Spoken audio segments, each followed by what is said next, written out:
Hi, and welcome back to our channel. How many times have you had Christmas coming or Thanksgiving coming and there's no room in your refrigerator because, of course, it's leftovers in there? There's only two of us, and with a full family you probably won't have that much, but we do. And so I'm actually going to do a freezer raid and a refrigerator raid, because I have to get rid of some of this stuff. I just shove stuff in my freezer, and then surprise, surprise, I didn't know that was in there.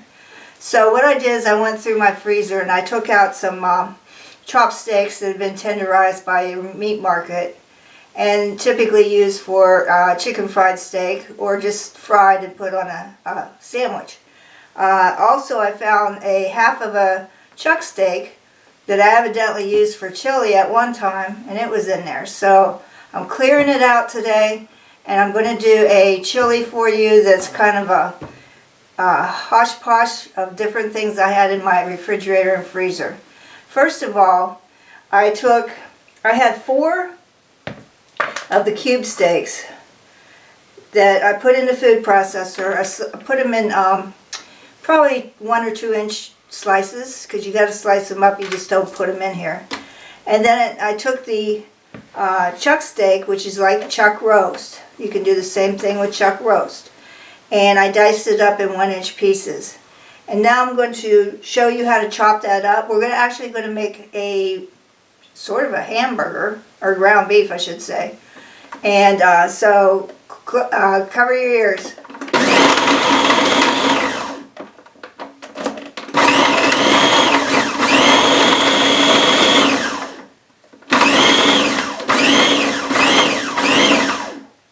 It's better to pulse it than just to push the button, because it cuts the meat up better.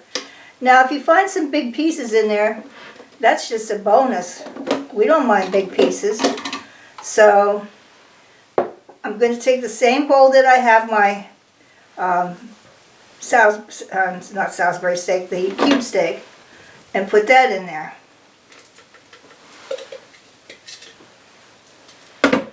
Okay, that's done. And now I'm going to bring out my Instant Pot. Okay, we set our Instant Pot to saute because we need to do the meat and the vegetables first. And then we add the rest of the stuff. But when it's hot, when it says hot, you add probably maybe not 2 tablespoons, tablespoon and a half. And we're going to start frying cooking the meat. Now we want to brown this.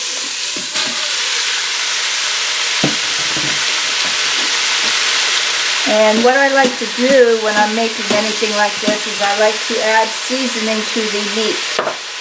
So here I have, let's cover. Here I have my chili seasoning that I just made a little bit ago, and I'll put the recipe below. And I'm going to add 3 tablespoons to my meat.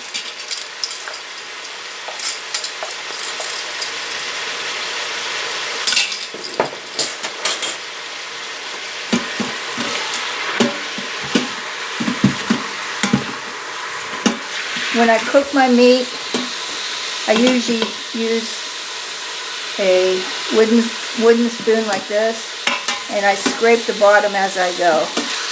That prevents the burn button from turning on when you're cooking it. Once you add the liquids though, it's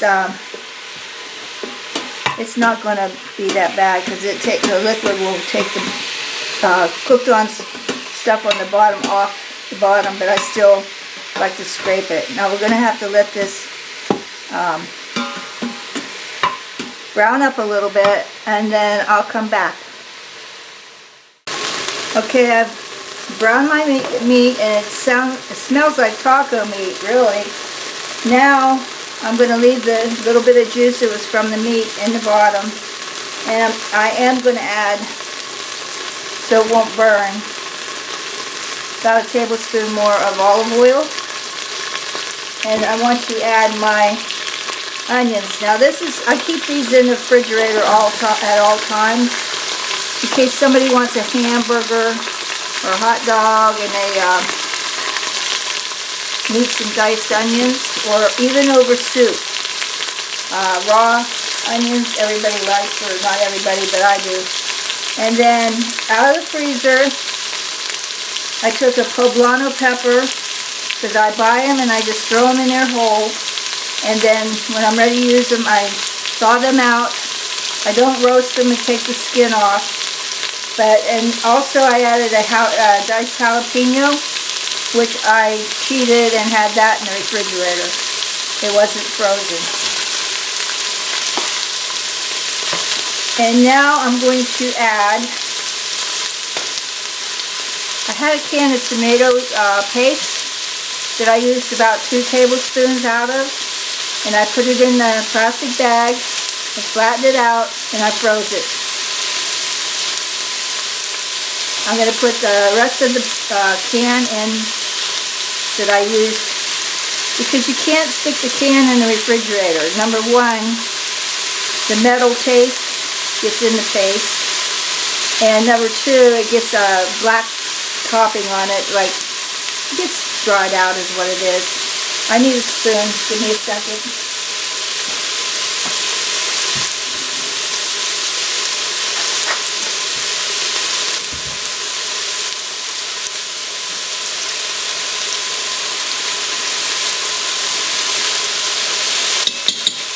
I think the last time I just turned it inside out.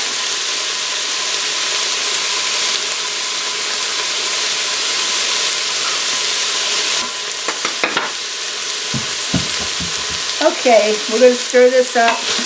What we want to do is let them soften a bit, and because of the juice from the meat, it's and the tomato paste, it's turning red, paint red. Looks yummy. I need my garlic.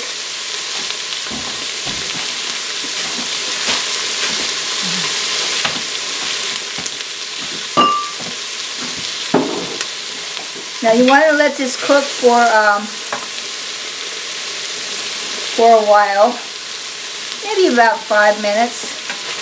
Don't add your garlic yet, because you add the garlic too early and it will burn on you. I want to try to cook the tomato paste down a little bit. That gives it a bolder flavor, according to the experts.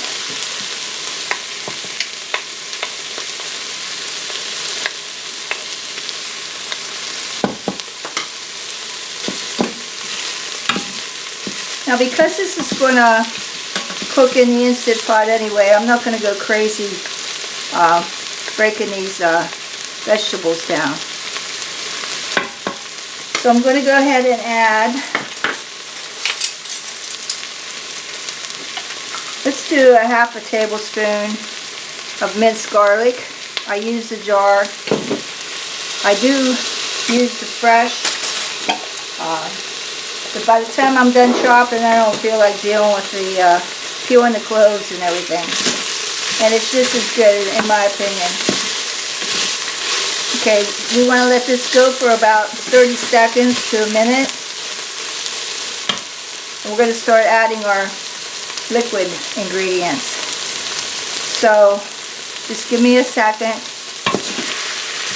Again, it's going to cook later on anyway. And your meat too, you don't have to have it cooked all the way through, because you're going to cook it in the Instant Pot. Okay, first of all, I'm going to add 1 can of diced tomatoes.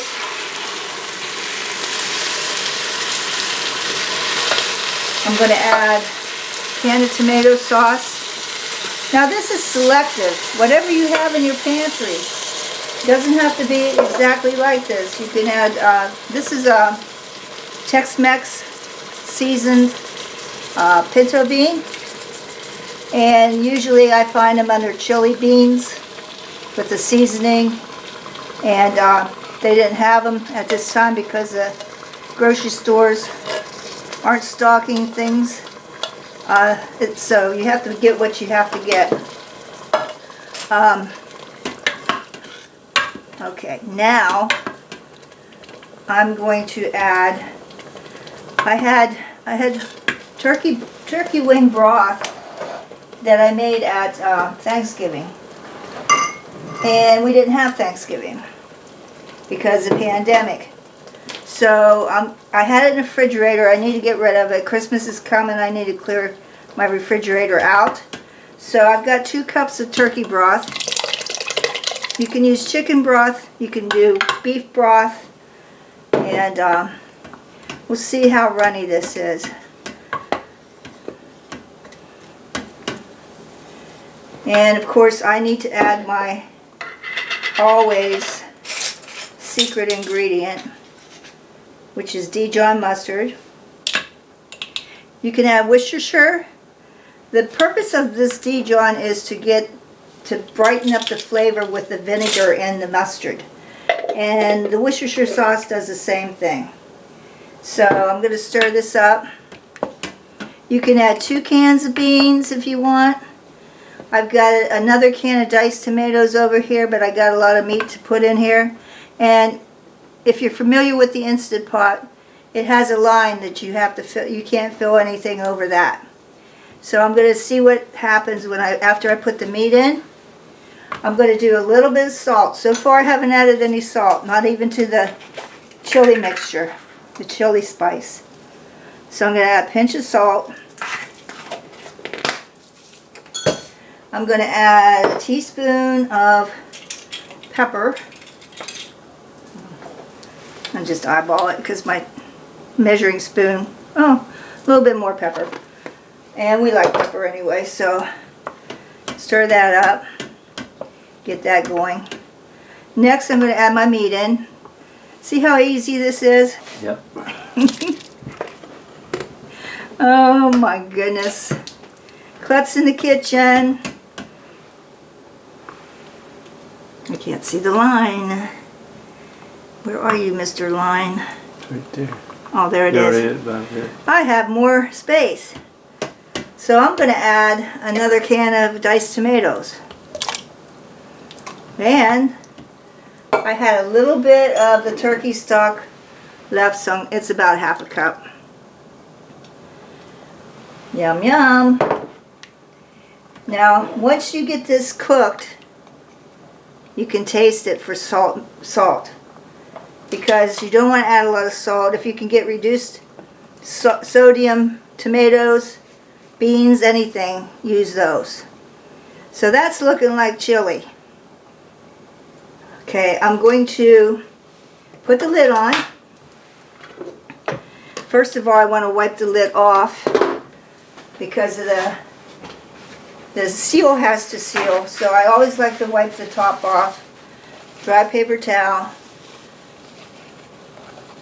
So that it'll seal when I put the lid on. Okay. Make sure it's not venting. It's on the seal button. And we're going to turn this, cancel the saute button. Push the pressure cook. And we're going to time it for 8 minutes.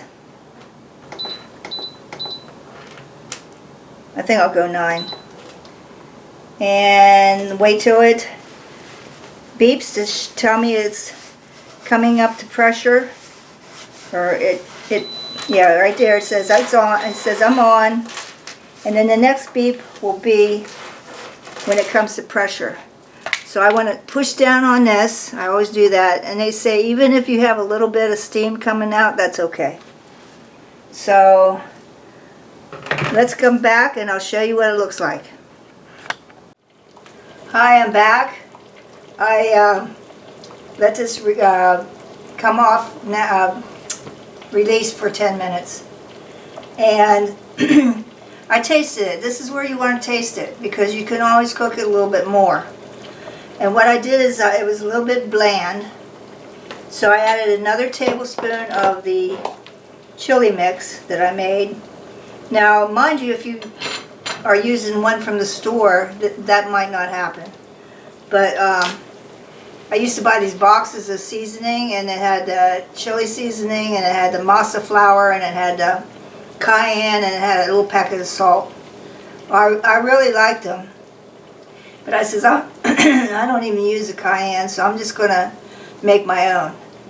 Now, this is where the cilantro comes in. This is optional because some people don't like it. You just stir it in at the end. Save a little bit for garnish. And I'm going to mix that in.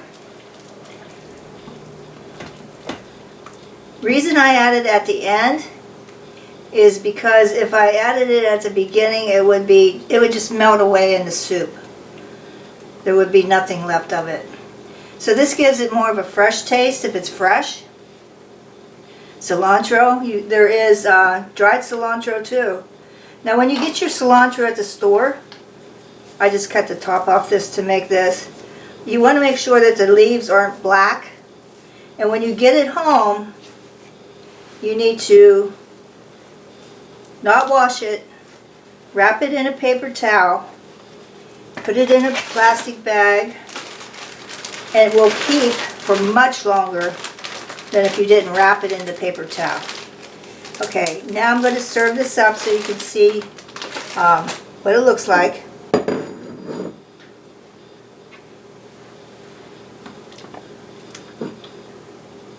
Looks like chili.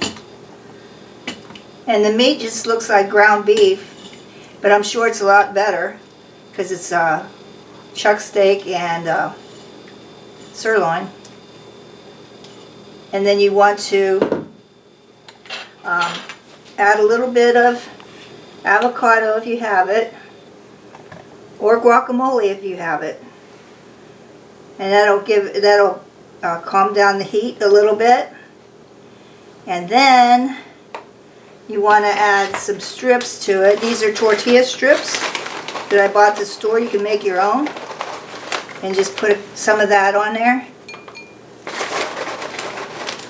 You can put sour cream on there. I can't eat sour cream, so I'm not going to do that. And then you end it with your garnish. Cheese too, you can put cheese on there, but of course I can't have cheese. So there you go. There's your chili. Made out of freezer meats and freezer ingredients. And I hope that you take an idea from what I just showed you. Clean out your freezer. Make sure you subscribe to my channel. Push that share button. Push the bell. And I have many recipes coming up, and I hope you join me. Bye.